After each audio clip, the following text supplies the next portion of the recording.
pemirsa, kembali lagi di segmen Alam Bicara. Indonesia dikenal sebagai negara kepulauan yang kaya akan sumber daya alam, mulai dari tambang emas di Papua, minyak dan gas di Kalimantan, hingga hutan tropis yang luas di Sumatera dan Sulawesi. Namun, potensi besar ini harus dikelola dengan bijak agar tetap lestari dan bermanfaat bagi generasi mendatang. Kali ini, saya akan menyajikan materi untuk pembelajaran pemirsa di rumah. Selengkapnya, seperti biasa akan dijelaskan oleh rekan-rekan saya, dan tema kali ini yaitu wilayah dan potensi sumber daya alam. Oke, langsung saja kepada Jafiro dan Regina. Halo semuanya, saya Zafira Latifah. Beberapa poin yang saya bahas kali ini adalah tentang kekayaan sumber daya mulai dari Pulau Sumatera hingga Pulau Sulawesi. Sebelumnya kalian tahu gak sih sumber daya alam itu apa? Nah, sumber daya alam itu singkatan adalah SDA, yaitu segala sesuatu yang berasal dari alam dan dapat dimanfaatkan untuk memenuhi kebutuhan manusia. SDA dapat berupa sumber daya hayati, yaitu biotik, seperti hutan, hewan, dan hasil pertanian, serta sumber daya non-hayati, yaitu abiotik, seperti mineral, air, tanah, angin, dan sinar matahari. Berdasarkan ketersediaannya, SDA itu terbagi menjadi dua jenis. Yang pertama, ada sumber daya alam yang dapat diperbarui, yaitu dapat dipulihkan kembali dalam waktu yang singkat, seperti air, hutan, hewan, tumbuhan, dan energi terbarukan seperti matahari dan panas bumi. Namun, jika dieksploitasi secara berlebihan, sumber daya ini bisa habis atau rusak. Nah, yang kedua, ada sumber daya alam yang tidak dapat diperbarui, seperti minyak bumi, batu bara, gas alam, dan logam mulia, yang membutuhkan waktu jutaan tahun untuk terbentuknya sehingga ketersediaan itu terbatas. Berdasarkan pemanfaatannya, SDA itu dikelompokkan menjadi sumber daya energi dan sumber daya bahan tambang. Sumber daya energi ini mencakup matahari, angin, air, dan panas bumi yang digunakan sebagai energi alternatif. Sementara itu SDA bahan tambang seperti emas, tembaga, dan batu bara dimanfaatkan dalam industri, teknologi, dan konstruksi. Oke, kita lanjut ke materi persebaran sumber daya alam di Indonesia dan faktornya. Yang pertama ada di Pulau Sumatera, yaitu perkebunannya ada kelapa sawit. Di Aceh, Riau, Sumatera Utara, yaitu ada kopi. Ada di Lampung, Sumatera Selatan, dan ada karet. Yang kedua ada pertambangan, yaitu ada minyak bumi dan gas alam, ada di Riau, Sumatera Selatan, dan batu bara di Sumatera Selatan. Yang ketiga ada hutan, yaitu kayu keras seperti meranti dan rotan di hutan tropisnya. Yang keempat ada perikanan, yaitu laut sekitar Sumatera kaya akan ikan laut seperti tuna dan udang. Oke, yang kedua ada di Pulau Jawa, yaitu pertaniannya ada padi. Di Jawa Tengah, Jawa Timur, ada tebu, sayuran, dan buah-buahan. Yang kedua, ada perikanan, yaitu budidaya ikan tawar di Jawa Barat dan Jawa Tengah. Yang ketiga, ada industri, yaitu banyak pabrik industri manufaktur di daerah Jakarta, Surabaya, dan Bandung. Yang keempat, ada tambang, yaitu sumber daya tambang seperti batu kapur, pasir besi, dan minyak bumi di Cepu, Jawa Tengah. Oke, yang ketiga ada di Pulau Kalimantan, yaitu pertama ada hutan tropis yang luas, menghasilkan kayu ulin, meranti, dan rotan. Yang kedua ada pertambangan, yaitu ada batu bara di Kalimantan Timur dan Kalimantan Selatan, ada minyak bumi dan gas alam di Kalimantan Timur, ada emas di Kalimantan Tengah dan Kalimantan Barat. Yang kedua ada perkebunan, yaitu kelapa sawit dan karet berkembang pesat. Yang ketiga ada perikanan, yaitu sungai dan danau di Kalimantan kaya akan ikan air tawar seperti ikan arowana. Nah, yang keempat ada Pulau Sulawesi, yaitu perikanan ada di Sulawesi memiliki hasil laut seperti ikan tuna, cakalang, dan rumput laut. Yang kedua ada pertanian dan perkebunan, yaitu ada coklat di Sulawesi Tengah, kopi di Toraja Sulawesi Selatan, dan kelapa. Yang ketiga ada pertambangan, yaitu nikel di Sulawesi Tenggara dan Sulawesi Tengah, emas, yaitu ada hutan. Yang keempat yaitu menghasilkan kayu dan tanaman rempah-rempah seperti pala dan cengkeh. Nah, mungkin itu saja materi yang saya sampaikan. Selanjutnya akan disampaikan oleh Regina. Langsung saja saya lanjutkan pembahasan terakhir, yaitu Pulau Papua. Pulau Papua kaya akan sumber daya alam. Yang pertama pertambangan. Pertambangan emas dan tembaga terbesar di Indonesia yaitu di Gasberg, Mimika. Yang kedua yaitu hutan. Wilayah Papua kaya akan hutan hutan dengan kualitas kayu berkualitas tinggi. Yang ketiga, perikanan. Pulau Papua kaya akan ikan laut dan udang. Yang terakhir adalah pertanian. Sagu sangat tumbuh subur di tanah Papua, menjadikan sagu sebagai makanan pokok masyarakat Papua. Oke, segitu saja pembahasan untuk materi sumber daya alam berdasarkan tiap-tiap pulau yang ada di Indonesia. Sekarang kita beralih ke materi selanjutnya, yaitu potensi sumber daya alam di wilayah Indonesia berdasarkan faktor utama. Persebaran sumber daya alam di Indonesia tidak merata. Hal ini difaktorkan oleh 3 faktor utama, yaitu geologi, iklim, dan topografi. Saya akan menjelaskan satu-satu dan memberikan contoh singkatnya.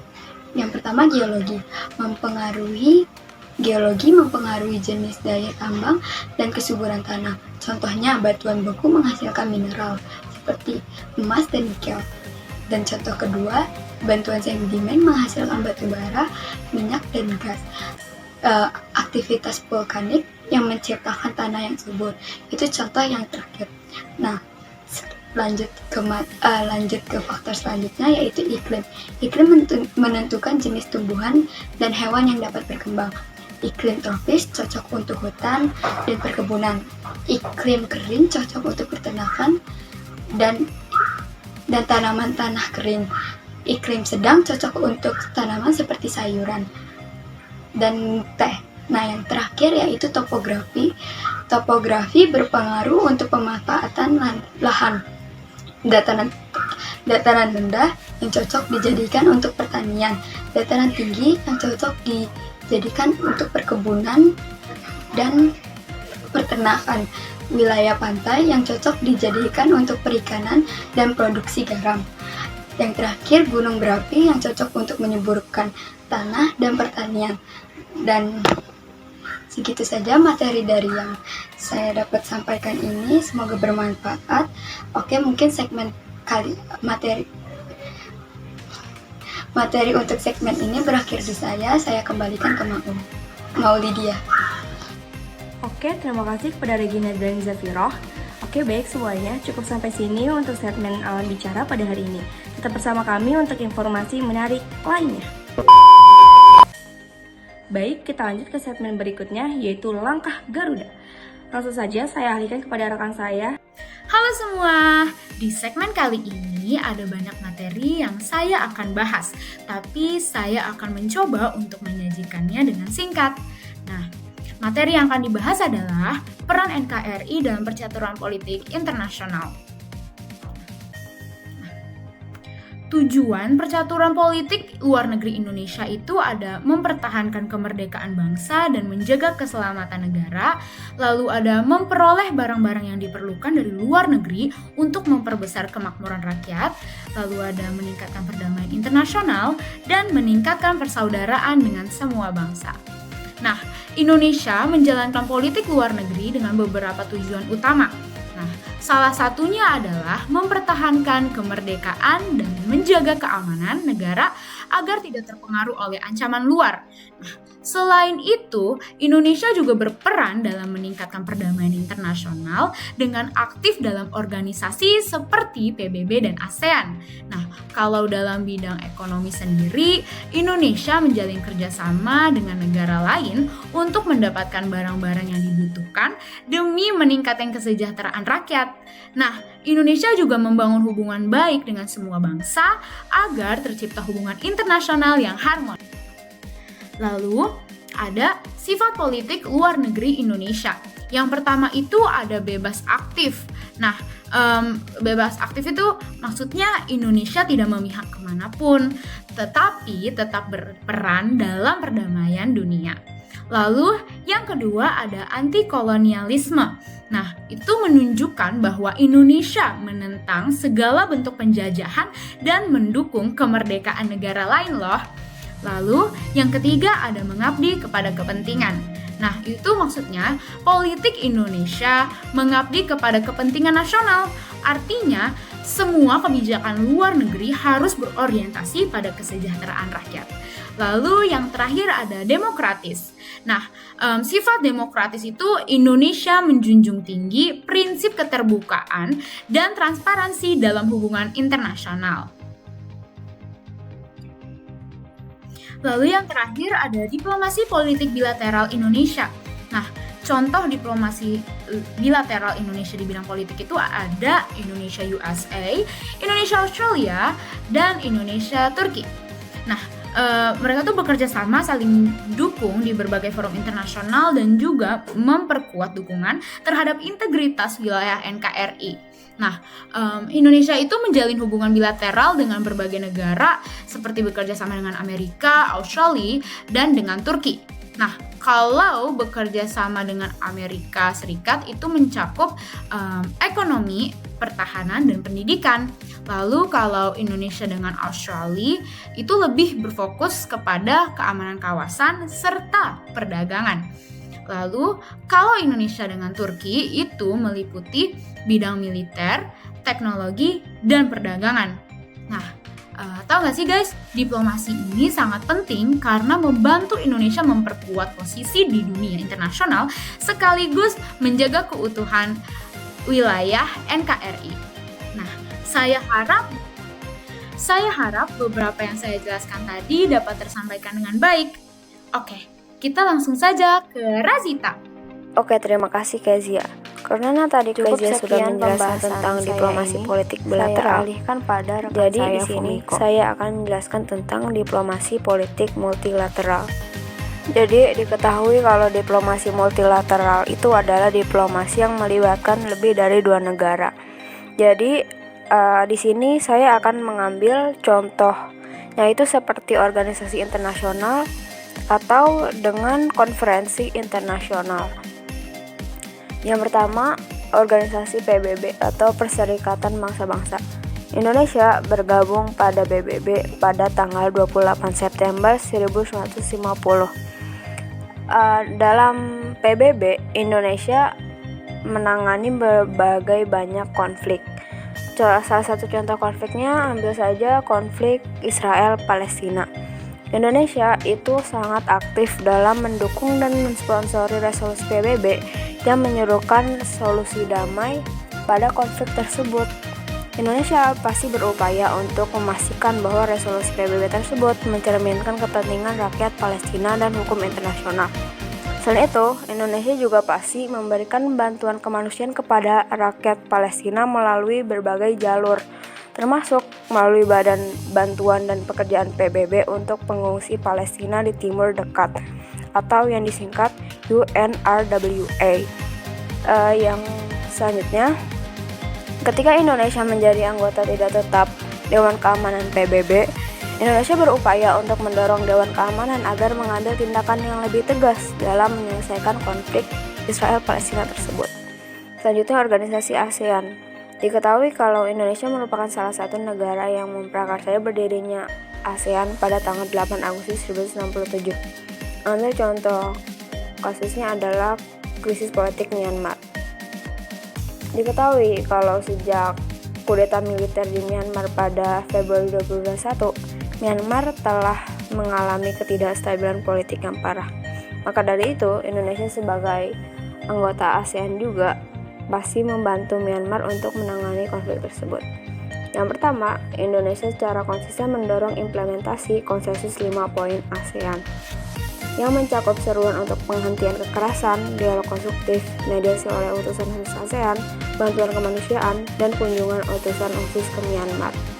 Indonesia juga melakukan upaya diplomasi yang intensif dengan berbagai pihak terkait, termasuk junta militer Myanmar, kelompok-kelompok pro-demokrasi, dan negara-negara anggota ASEAN lainnya. Indonesia juga pasti memberikan bantuan kemanusiaan kepada rakyat Myanmar yang terdampak oleh krisis politik ini. Diketahui kalau Indonesia itu sempat menjadi ketua ASEAN pada tahun 2023.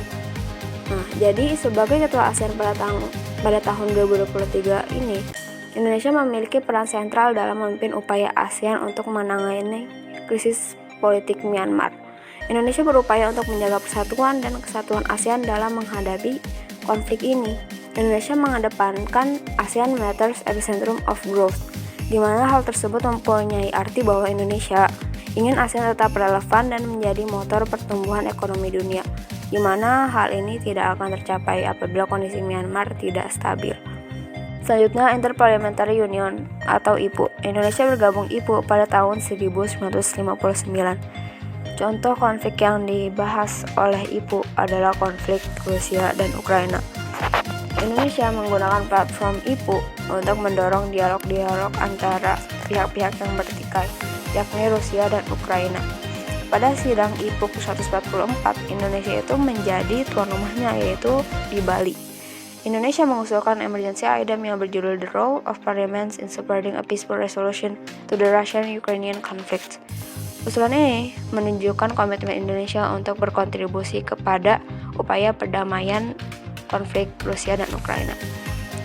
Yang terakhir, Indonesia juga berhasil meyakinkan IPU untuk menyepakati pembentukan satuan tugas untuk mendorong terciptanya solusi damai atas konflik Rusia dan Ukraina.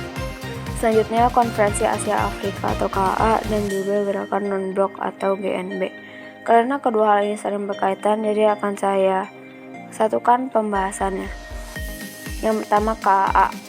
Tujuan dilaksanakannya KAA yaitu untuk memperkuat solidaritas antara negara-negara Asia dan juga negara-negara Afrika, khususnya pada konflik Perang Dingin antara Blok Barat dan juga Blok Timur. Diketahui kalau Indonesia merupakan tuan rumah dari KAA yang pertama, yaitu pada tanggal 18 sampai 24 April tahun 1955. Nah, pada konferensi ini, Indonesia mempromosikan prinsip non-blok yang menekankan kemandirian negara-negara Asia Afrika dalam hubungan internasional. Prinsip ini bertujuan untuk mencegah negara-negara tersebut terjebak dalam persaingan antara Blok Barat dan Blok Timur. Prinsip ini juga menjadi dasar terbentuknya Gerakan Non-Blok atau GNB. Nah, pada GNB ini, Indonesia berupaya menjaga netralitas negara-negara Asia Afrika dalam Perang Dingin. Nah, juga Indonesia melalui pidato Presiden Soekarno menyerukan perdamaian dunia dan kerjasama internasional. Lalu, Indonesia mendorong kerjasama antara negara-negara Asia Afrika dalam berbagai bidang seperti ekonomi dan kebudayaan. Kerjasama ini bertujuan untuk memperkuat posisi negara-negara berkembang dalam percaturan politik internasional. Selanjutnya, Organisasi Konferensi Islam atau OKI. Indonesia bergabung pada OKI pada tahun 1969. Dan konflik yang dibahas adalah konflik Israel-Palestina. Indonesia diketahui adalah salah satu negara yang paling vokal dalam mendukung perjuangan rakyat Palestina untuk menentukan nasibnya sendiri. Dan Indonesia itu aktif dalam setiap KTT-KTT di OKI untuk menyusun dan mendukung resolusi-resolusi OKI yang mengecam tindakan Israel dan menyerukan solusi damai. Nah, dukungan serta kontribusi Indonesia untuk Palestina juga ditunjukkan melalui kerjasama. Cukup sekian pembahasan saya ini, saya alihkan pada rekan saya Fumiko.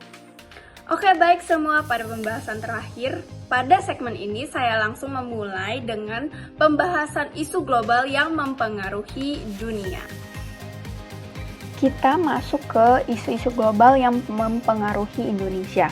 Indonesia menghadapi berbagai isu global yang mempengaruhi pembangunan nasional dan kebijakan luar negerinya. Isu-isu tersebut meliputi perubahan iklim, dinamika geopolitik, dan tantangan ekonomi global. Nah, dalam perubahan iklim, Indonesia menunjukkan komitmen melalui perjanjian internasional seperti Paris Agreement. Namun, dinamika politik global seperti penarikan diri Amerika Serikat dari perjanjian tersebut menimbulkan skeptisisme terhadap efektivitasnya. Indonesia menilai bahwa target pengurangan emisi menjadi berkurang adil jika negara penghasil emisi besar tidak berpartisipasi.